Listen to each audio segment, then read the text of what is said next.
ପିଲାମାନେ ଆଜି ଆମେ ପଢ଼ିବା ସମଦଶକ ମିତ୍ର ଏକକ ଏବଂ ସମ ଏକକ ମିତ୍ର ଦଶକ ପଦ୍ଧତିରେ ଗୁଣନ।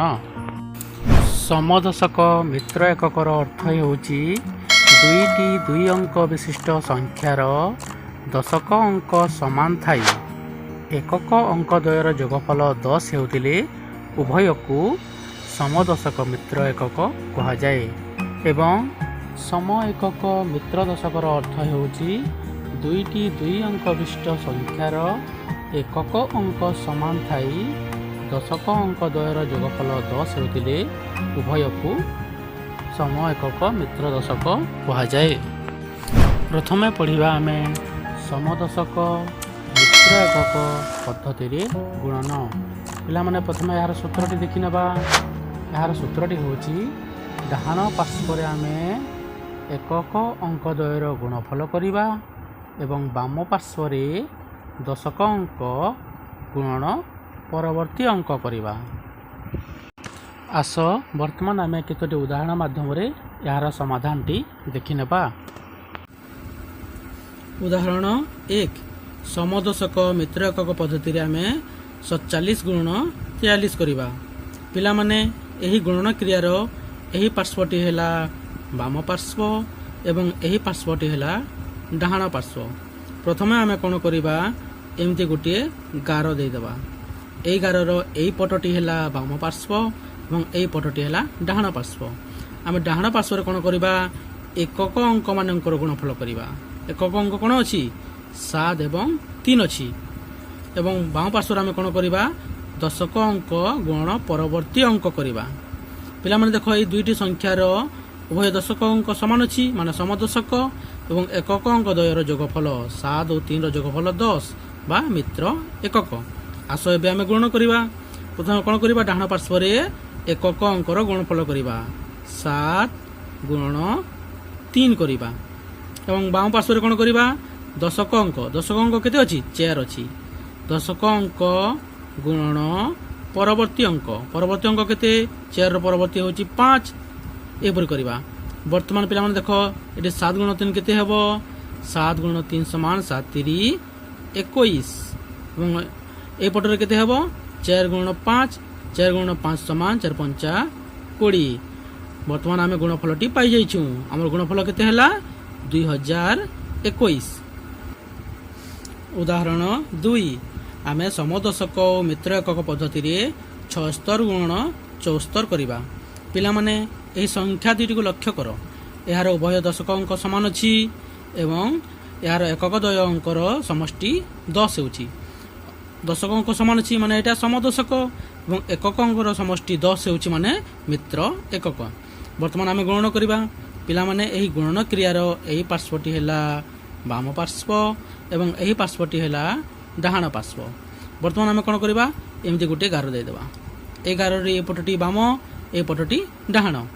ବର୍ତ୍ତମାନ ଆମେ କ'ଣ କରିବା, ଡାହାଣ ପାର୍ଶ୍ୱରେ ଏକକ ଅଙ୍କ ଦ୍ୱୟର ଗୁଣଫଳ କରିବା ଏବଂ ବାମ ପାର୍ଶ୍ୱରେ ଦଶକ ଅଙ୍କ ଗୁଣନ ପରବର୍ତ୍ତୀ ଅଙ୍କ କରିବା। ଡାହାଣ ପାର୍ଶ୍ୱରେ କ'ଣ କରିବା, 6 ଗୁଣନ 4 ଏବଂ ବାମ ପାର୍ଶ୍ୱରେ ଆମେ କ'ଣ କରିବା, ଦଶକ ଅଙ୍କ କେତେ ଅଛି, 7 ଗୁଣନ 7ର ପରବର୍ତ୍ତୀ ଅଙ୍କ କେତେ, 7ର ପରବର୍ତ୍ତୀ ଅଙ୍କ ହେଉଛି 8। ଏଠି 8 ଲେଖିଦେବା। ବର୍ତ୍ତମାନ ଦେଖ, ବାମ ପାର୍ଶ୍ୱରେ କେତେ ହେଉଛି, 6 ଗୁଣ 4 ସମାନ 6 4 24। ବାମ ପାର୍ଶ୍ୱରେ କେତେ ହେଉଛି, 7 ଗୁଣ 8 ସମାନ 7 8 56। ବର୍ତ୍ତମାନ ଆମେ এই ଗୁଣଫଳଟି ପାଇଯାଇଛୁ। ଆମର ଉତ୍ତର କେତେ ହେଲା, 5624। ଉଦାହରଣ 3 ସମଦଶକ ମିତ୍ର ଏକକ ପଦ୍ଧତିରେ ଆମେ 112 ଗୁଣନ 118 କରିବା। ପିଲାମାନେ ସଂଖ୍ୟା ଦୁଇଟିକୁ ଲକ୍ଷ୍ୟ କର। ଏଠାରେ 3ଟି ଯାଏ ଅଙ୍କ ଅଛି, ତେଣୁ ଆମେ କ'ଣ କରିବା, ଦଶକ ଅଙ୍କ ଘରରୁ ଆମେ ପଛକୁ ଦଶକ ଭାବରେ ଧରିବା, ମାନେ ଏଠାରେ 11କୁ ଆମେ 10 ଭାବରେ ଧରିବା। ବର୍ତ୍ତମାନ ଆମେ ଦେଖ ପିଲାମାନେ, ଉଭୟ ସଂଖ୍ୟାର ଦଶକ ସଂଖ୍ୟା ସମାନ ଅଛି, ମାନେ ଏଠି ବି 11 ଅଛି, ଏଠି ବି 11 ଅଛି, ମାନେ କ'ଣ ହେବ, ସମ ଦଶକ। ଏବଂ ଏକକ ଅଙ୍କ ଦ୍ୱୟର ଯୋଗଫଳ ହେଉଛି 8 ଓ 2 ମିଶି 10, ମାନେ ମିତ୍ର ଏକକ। ଆସ ବି ଆମେ ଏହାର ଗୁଣନ କରିବା। ପିଲାମାନେ ଏହି ଗୁଣନ କ୍ରିୟାର ଏହି ପଟଟି ହେଲା ବାମ ପାର୍ଶ୍ୱ ଏବଂ ଏଇ ପଟଟି ହେଲା ଡାହାଣ ପାର୍ଶ୍ୱ। ବର୍ତ୍ତମାନ ଆମେ କ'ଣ କରିବା, ଏମିତି ଗୋଟେ ଗାର ଦେଇଦେବା। ଆମେ ଡାହାଣ ପାର୍ଶ୍ୱରେ କ'ଣ କରିବା, ଏକକ ଅଙ୍କ ଦ୍ୱୟର ଗୁଣଫଳ କରିବା, ମାନେ 8 ଗୁଣନ 2 କରିବା। ଏବଂ ବାମ ପାର୍ଶ୍ୱରେ ଆମେ କ'ଣ କରିବା, ଦଶକ ଅଙ୍କ ବା ଦଶକ ସଂଖ୍ୟା ଗୁଣନ ପରବର୍ତ୍ତୀ ସଂଖ୍ୟା। 11 ପରବର୍ତ୍ତୀ ସଂଖ୍ୟା 12, ତେଣୁ ଆମେ 11 ଗୁଣନ 12 କରିବା। ବର୍ତ୍ତମାନ ଆମେ ଡାହାଣ ପାର୍ଶ୍ୱକୁ ଦେଖିବା। ଡାହାଣ ପାର୍ଶ୍ୱରେ କ'ଣ ଅଛି, 8 ଗୁଣନ 2 ଅଛି, 8 ଦୁଣେ 16। ବାମ ପାର୍ଶ୍ୱରେ କ'ଣ ଅଛି, 11 ଗୁଣନ 12 ଅଛି, 11 ଗୁଣନ 12 କେତେ ହେବ, 11 ଗୁଣନ 12 ହେବ 132। ବର୍ତ୍ତମାନ ଆମେ ଆମର ଉତ୍ତରଟି ପାଇଯାଇଛୁ। ଆମର ଉତ୍ତରଟି କେତେ ହେଲା, 13,216।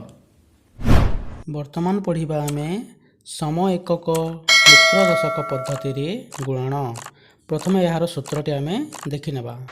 ଏହାର ସୂତ୍ରଟି ହେଲା, ଡାହାଣ ପାର୍ଶ୍ୱରେ ଆମେ ଏକକ ଅଙ୍କ ଦ୍ୱୟର ଗୁଣଫଳ କରିବା ଏବଂ ବାମ ପାର୍ଶ୍ୱରେ ଦଶକ ଅଙ୍କ ଦ୍ୱୟର ଗୁଣଫଳ ଯୁଗ ଏକକ ଅଙ୍କ କରିବା। ଆସ ଏବେ ଆମେ କେତୋଟି ଉଦାହରଣ ମାଧ୍ୟମରେ ଏହାର ସମାଧାନଟି ଦେଖିନେବା। ଉଦାହରଣ 1, ସମ ଏକକ ମିତ୍ର ଦଶକ ପଦ୍ଧତିରେ ଆମେ 68 ଗୁଣନ 48 କରିବା। ପିଲାମାନେ ସଂଖ୍ୟା ଦୁଇଟିକୁ ଲକ୍ଷ୍ୟ କର। ଏହାର ଏକକ ଅଙ୍କ ଦ୍ୱୟ ସମାନ ଅଛି, ମାନେ କ'ଣ, ସମ ଏକକ, ଏବଂ ଦଶକ ଅଙ୍କ ଦ୍ୱୟର ଯୋଗଫଳ କେତେ ହେଉଛି, 10, ମାନେ ମିତ୍ର ଦଶକ। ଆସ ଏବେ ଆମେ ଏହାର ଗୁଣନ କ୍ରିୟା କରିବା। ପିଲାମାନେ ଏହି ଗୁଣନ କ୍ରିୟାର ଏହି ପାର୍ଶ୍ୱଟି ହେଲା ବାମ ପାର୍ଶ୍ୱ ଏବଂ ଏହି ପାର୍ଶ୍ୱଟି ହେଲା ଡାହାଣ ପାର୍ଶ୍ୱ। ପ୍ରଥମେ ଆମେ କ'ଣ କରିବା, ଏମିତି ଗୋଟେ ଗାର ଦେଇଦେବା। এই ଗାରର এই ପଟଟି ବାମ ଏବଂ এই ପଟଟି ଡାହାଣ। ବର୍ତ୍ତମାନ ଆମେ ଡାହାଣ ପାର୍ଶ୍ୱରେ କ'ଣ କରିବା, ଏକକ ଅଙ୍କ ଦ୍ୱୟର ଗୁଣଫଳ କରିବା, ମାନେ 8 ଗୁଣନ 8। ଏବଂ ବାମ ପାର୍ଶ୍ୱରେ ଆମେ କ'ଣ କରିବା, ଦଶକ ଅଙ୍କ ଦ୍ୱୟର ଗୁଣଫଳ କରିବା, 6 ଗୁଣନ 4 ଏବଂ ତା ସହିତ ଏକକ ଅଙ୍କର ଯୋଗଫଳ କରିବା, ଯୁଗ 8। ବର୍ତ୍ତମାନ 6 ଗୁଣନ 4 କେତେ ହେବ, 24। ବର୍ତ୍ତମାନ ଆମେ ଡାହାଣ ପାର୍ଶ୍ୱକୁ ଦେଖିବା। ଡାହାଣ ପାର୍ଶ୍ୱରେ କ'ଣ ଅଛି, 8 ଗୁଣନ 8 ଅଛି, 8 ଅଷ୍ଟା 64। ବାମ ପାର୍ଶ୍ୱରେ କେତେ ହେବ, ଆମେ 6 ଗୁଣନ 4 24 ପାଇଛୁ, ତା ସହିତ ଏକକ ଅଙ୍କ ଯୋଗ କରିଛୁ, 24 ଆଉ 8। 24 ଆଉ 8 କେତେ ହେବ, 24 ଆଉ 8 ହେବ 32। ବର୍ତ୍ତମାନ ଆମେ ଉତ୍ତରଟି ପାଇସାରିଛୁ। ଆମ ଉତ୍ତରଟି କେତେ ହେଲା, 3,264। ଉଦାହରଣ 2, ସମ ଏକକ ମିତ୍ର ଦଶକ ପଦ୍ଧତିରେ ଆମେ 39 ଗୁଣନ 79 କରିବା। ପିଲାମାନେ ସଂଖ୍ୟା ଦୁଇଟିକୁ ଲକ୍ଷ୍ୟ କର। ଏହାର ଏକକ ଅଙ୍କ ଦ୍ୱୟ ସମାନ ଅଛି, ମାନେ କ'ଣ, ସମ ଏକକ, ଏବଂ ଦଶକ ଅଙ୍କ ଦ୍ୱୟର ଯୋଗଫଳ କେତେ ହେଉଛି, 7 3 10 ହେଉଛି, ମାନେ କ'ଣ, ମିତ୍ର ଦଶକ। ଆସ ଏବେ ଆମେ ଏହାର ଗୁଣନ କରିବା। ପିଲାମାନେ ଏହି ଗୁଣନ କ୍ରିୟାର ଏହି ପଟଟି ହେଲା ବାମ ପାର୍ଶ୍ୱ ଏବଂ ଏହି ପଟଟି ହେଲା ଡାହାଣ ପାର୍ଶ୍ୱ। ପ୍ରଥମେ ଆମେ କ'ଣ କରିବା, ଏମିତି ଗୋଟିଏ ଗାର ଦେଇଦେବା। ଏହି ଗାରର ଏହି ପଟଟି ବାମ, ଏହି ପଟଟି ଡାହାଣ। ଆମେ ଡାହାଣ ପଟରେ କ'ଣ କରିବା, ଏକକ ଅଙ୍କ ଦ୍ୱୟର ଗୁଣଫଳ କରିବା, ମାନେ କ'ଣ, 9 ଗୁଣନ 9। ଏବଂ ବାମ ପଟରେ ଆମେ କ'ଣ କରିବା, ଦଶକ ଅଙ୍କ ଦ୍ୱୟର ଗୁଣଫଳ କରିବା, 3 ଗୁଣନ 7 ଏବଂ ତା ସହିତ ଆମେ ଏକକ ଅଙ୍କକୁ ଯୋଗ କରିବା, ଯୁଗ 9। ଏଠାରେ 3 ଗୁଣନ 7 କେତେ ହେଉଛି, 3 7 21। ବର୍ତ୍ତମାନ ଆମେ ଡାହାଣ ପାର୍ଶ୍ୱକୁ ଦେଖିବା। ଡାହାଣ ପାର୍ଶ୍ୱରେ କ'ଣ ଅଛି, 9 ଗୁଣନ 9 ଅଛି, 9 9 81, 81କୁ ଏଠାରେ ଆମେ ଲେଖିଦେବା। ବର୍ତ୍ତମାନ ଆମେ ବାମ ପାର୍ଶ୍ୱକୁ ଯିବା। ବାମ ପାର୍ଶ୍ୱରେ କ'ଣ ଅଛି, 3 ଗୁଣନ 7 ସମାନ 21 ହୋଇଛି ଏବଂ ତା ସହିତ ପୁଣି 9କୁ ଯୋଗ କରିବା, 21 ଆଉ 9 କେତେ, 21 ଆଉ 9 ହେବ 30। ବର୍ତ୍ତମାନ ଆମେ ଆମର ଗୁଣଫଳଟି ପାଇସାରିଛୁ। ଆମର ଗୁଣଫଳଟି କେତେ ହେଲା, 3,081। ଉଦାହରଣ 3, ସମ ଏକକ ମିତ୍ର ଦଶକ ପଦ୍ଧତିରେ ଆମେ 57 ଗୁଣନ 57 କରିବା। ପିଲାମାନେ ସଂଖ୍ୟା ଦୁଇଟିକୁ ଲକ୍ଷ୍ୟ କର। ଏହାର ଏକକ ଅଙ୍କ ଦ୍ୱୟ ସମାନ ଅଛି, ମାନେ କ'ଣ, ସମ ଏକକ, ଏବଂ ଦଶକ ଅଙ୍କ ଦ୍ୱୟର ଯୋଗଫଳ 5 ଓ 5 ମିଶି 10 ହେଉଛି, ମାନେ ମିତ୍ର ଦଶକ। ଆସ ଏବେ ଆମେ ଏହାର ଗୁଣନ କରିବା। ପିଲାମାନେ ଏହି ଗୁଣନ କ୍ରିୟାର ଏହି ପଟଟି ହେଲା ବାମ ପାର୍ଶ୍ୱ ଏବଂ ଏହି ପଟଟି ହେଲା ଡାହାଣ ପାର୍ଶ୍ୱ। ପ୍ରଥମେ ଆମେ କ'ଣ କରିବା, ଏମିତି ଗୋଟେ ଗାର ଦେଇଦେବା। ଏ ପଟଟି ହେଲା ବାମ, ଏ ପଟଟି ହେଲା ଡାହାଣ। ଆମେ ଡାହାଣ ପାର୍ଶ୍ୱରେ କ'ଣ କରିବା, ଏକକ ଅଙ୍କ ଦ୍ୱୟର ଗୁଣଫଳ କରିବା, ମାନେ 7 ଗୁଣନ 7 କରିବା। ଏବଂ ବାମ ପାର୍ଶ୍ୱରେ ଆମେ କ'ଣ କରିବା, ଦଶକ ଅଙ୍କ ଦ୍ୱୟର ଗୁଣଫଳ କରିବା। 5 ଗୁଣନ 5 କରିବା ଏବଂ ତା ସହିତ ଏକକ ଅଙ୍କକୁ ଯୋଗ କରିବା, ଯୋଗ 7। ଏଠାରେ 5 ଗୁଣନ 5 କେତେ ହେଉଛି? 5 ଗୁଣନ 5 ସମାନ 25। ଆସ ଏବେ ଆମେ ପ୍ରଥମେ ଡାହାଣ ପାର୍ଶ୍ୱକୁ ଦେଖିନେବା। ଡାହାଣ ପାର୍ଶ୍ୱରେ କ'ଣ ଅଛି? 7 ଗୁଣନ 7 ଅଛି। 7 ସତା 49, 49କୁ ଆମେ ଏଠାରେ ଲେଖିଦେବା। ବାମ ପାର୍ଶ୍ୱରେ କ'ଣ ଅଛି? 5 ଗୁଣନ 5 25 ଏବଂ ତା ସହିତ ଏକକ ଅଙ୍କ ଯୋଗ ହେବ 25 ଓ 7 ହେବ। 25 ଓ 7 ମିଶିଲେ କେତେ ହେବ? 32। ଆମେ ଏଠାରେ 32କୁ ଲେଖିଦେବା। ବର୍ତ୍ତମାନ ଆମେ ଆମର ଉତ୍ତରଟି ପାଇଯାଇଛୁ। ଆମର ଉତ୍ତରଟି କେତେ ହେଲା? 3249।